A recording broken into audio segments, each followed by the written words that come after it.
We are with two amazing writers, Gerard Alessandrini and Richard Maltby.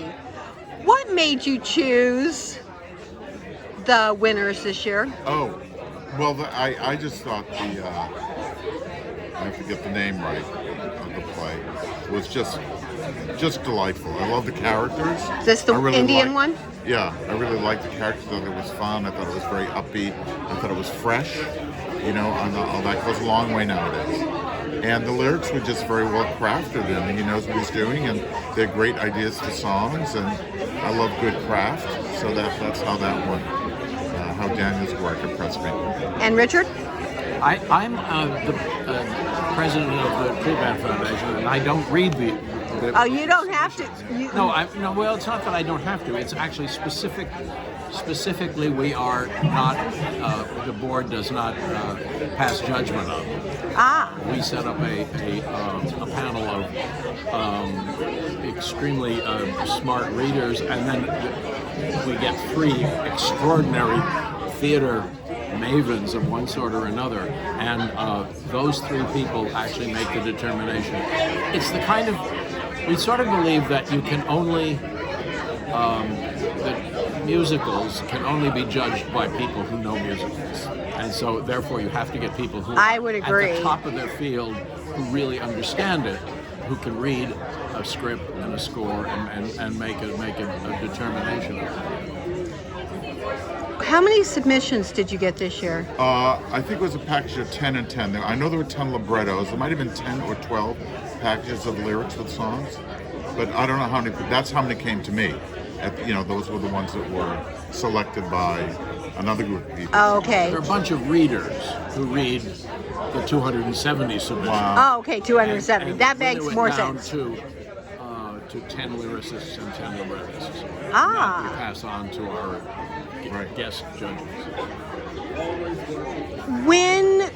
And what's really extraordinary is the caliber of people who are willing to give up the amount of time that it takes to read and listen to an entire 20 entire musicals. And they really do it.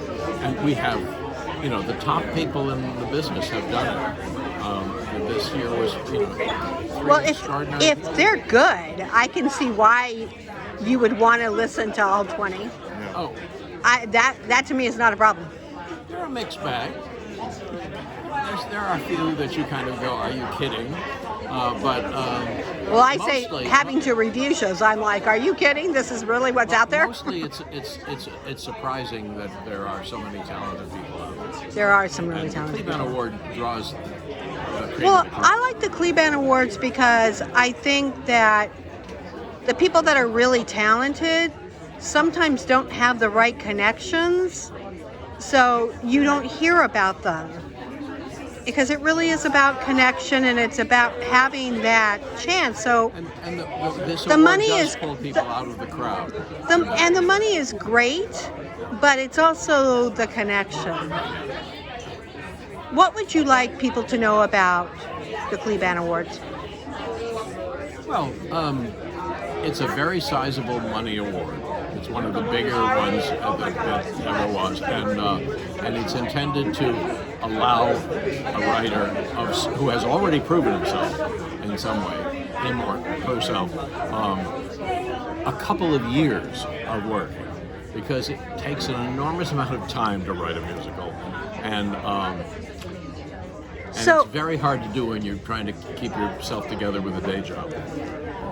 It goes to established people, not new people? It can go to either. Ah. It's most promising, and those most promising can be people who are beginners or people who are just starting out. Right.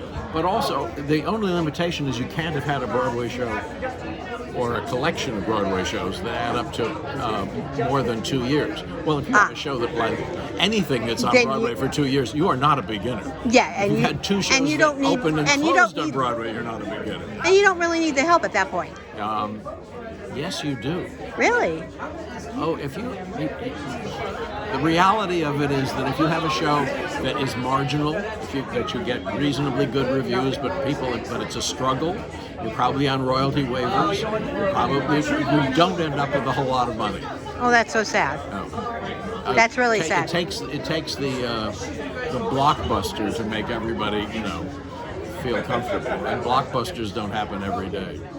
No, the majority of shows earn okay.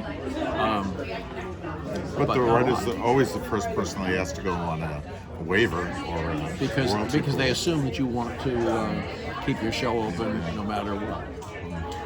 And then the money often comes in later on from stock and